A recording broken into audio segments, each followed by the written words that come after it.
The children don't know it yet, but I'm going to be asking them to fill this half-gallon jar up with dandelion heads.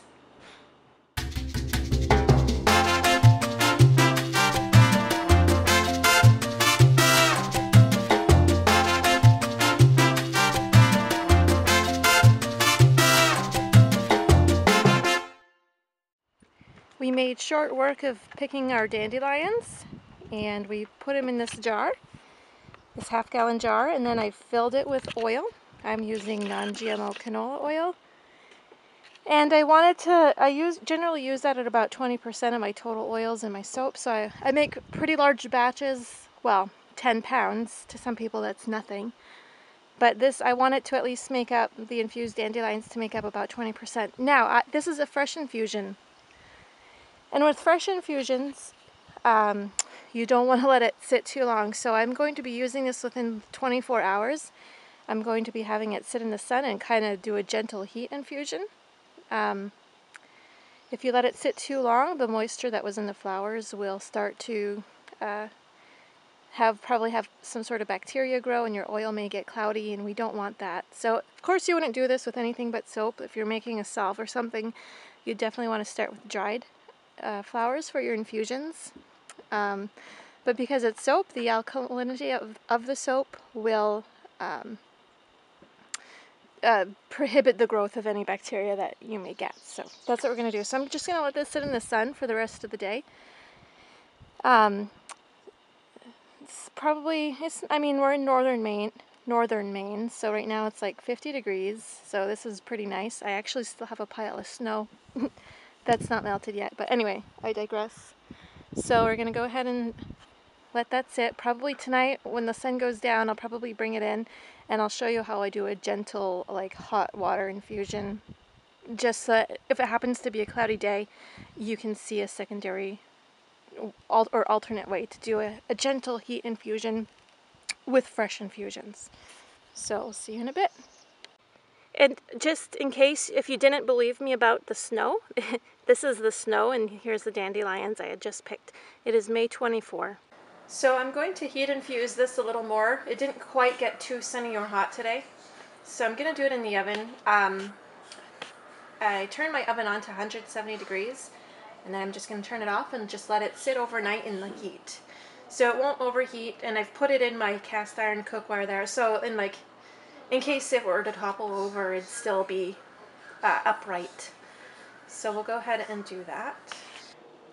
Okay, it's been almost 24 hours, not quite, and this is our infused dandelions.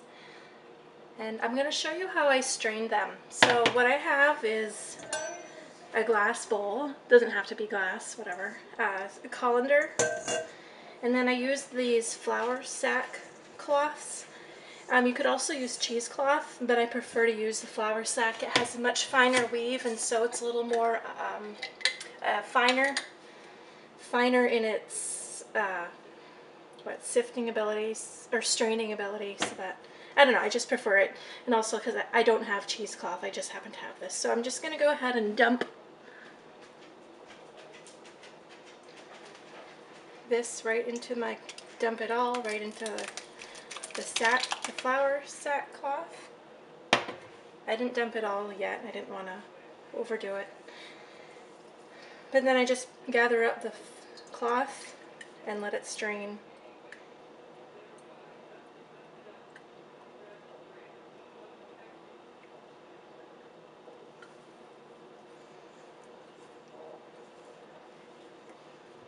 And the oil looks pretty yellow, which is nice because I want to make a yellow soap, but without adding any colorants aside from the dandelions. So last year, this is what I did, and I got a really nice yellow soap.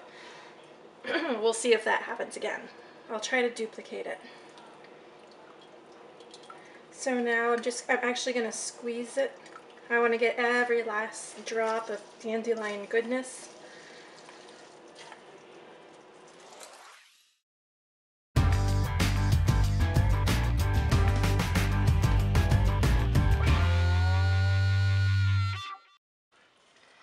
So this is the oils that I have melted for our dandelion soap. The dandelion oil, infused oil that's in here is at 23.5% of total oils. There's a couple chunks of unmelted butters, but it'll melt. So I'm gonna add the lye water.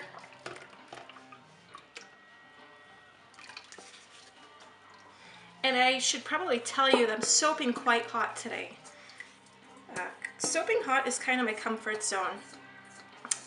Lately I've been soaping cool and trying to keep a thin trace for swirly designs, but today this is going to be a solid color. We're gonna hope for it to be yellow without adding any colorants other than the dandelions, and also the essential oils that we are going to add may contribute somewhat to the yellow color. So we're gonna go ahead and blend this, and I'm hoping to blend this to a pretty thick trace because I also want to try to do a textured top.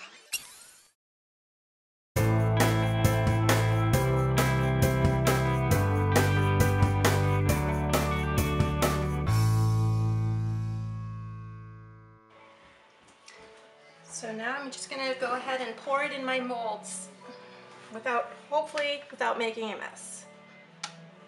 But it's a beautiful yellow, lemon yellow color, and that's coming from the dandelion, the infused fresh dandelion flowers. Some of the yellow may also be attributed to the essential oils I used, which was Litsea, lemon and lemongrass, and also a little bit of benzoin. Benzoin gives it a really nice scent. It kind of makes it a sweeter lemon scent, more than like a crisp lemon. And I just love it. But when using benzoin, you need to make sure you're following the proper usage rates, which I believe is 0.6%, which is very, very tiny amount. So it doesn't take much. It's a skin sensitizer. So that's why you want to be careful with benzoin. It's easy to add too much just because the usage rate is so low.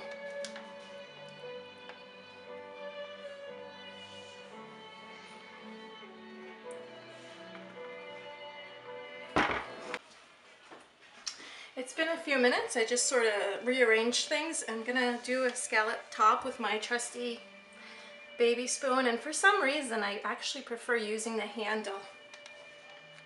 Not that you have to. To just give it a twist and flip and twist. I just love soaping hot, especially with essential oils that behave nicely. Lemon and grass and Litsea work well for me. One essential oil that's given me problems in the past is peppermint. It always seems to rice on me. So this will be our first textured loaf. And I'll get that out of the way.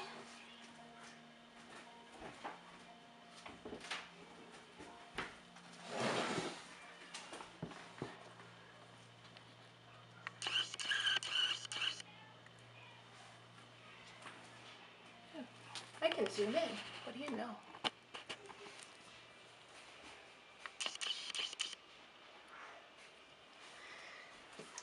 And I will be gelling this soap. I want to try to get as vibrant of a yellow as I can. And I just love gelling. I gel everything. It comes in a loaf. Except bread. Just joking.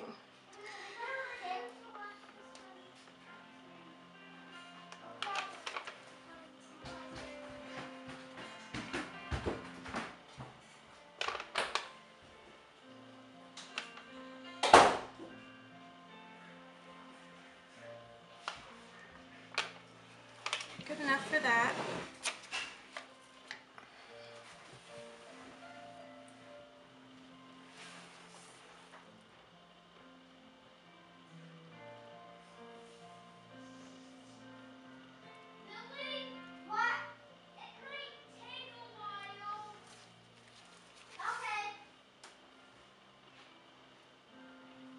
It's so creamy.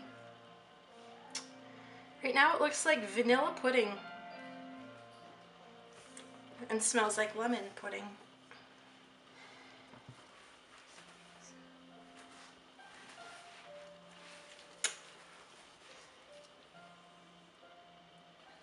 And I find these silicone molds, they do bend an awful lot.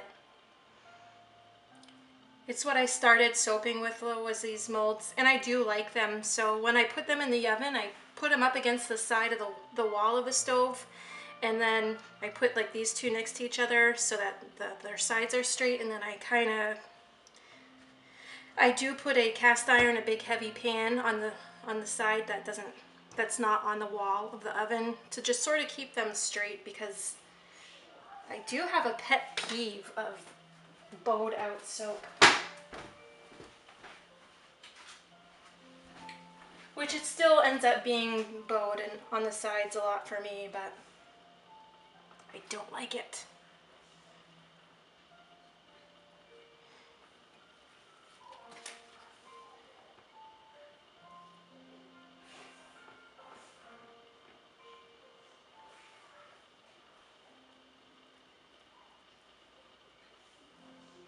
Okay, so I'm going to put this in the oven at 170 degrees. And I'm going to turn my oven off.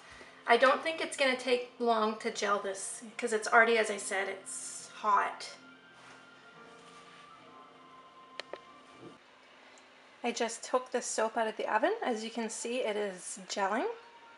Look how nice, deep, dark yellow, and fluorescent type. And then on the edges, it's still kind of the butter yellow, but that will soon gel.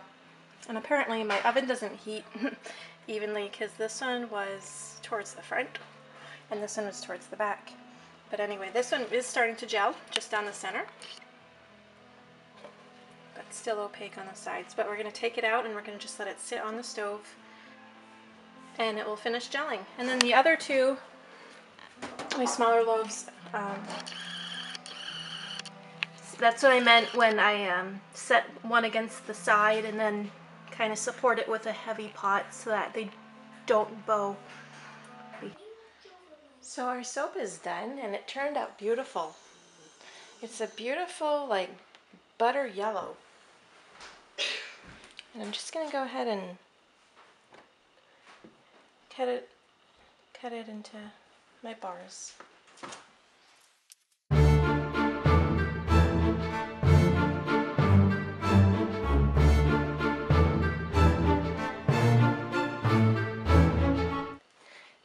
This is how I stamp my soap.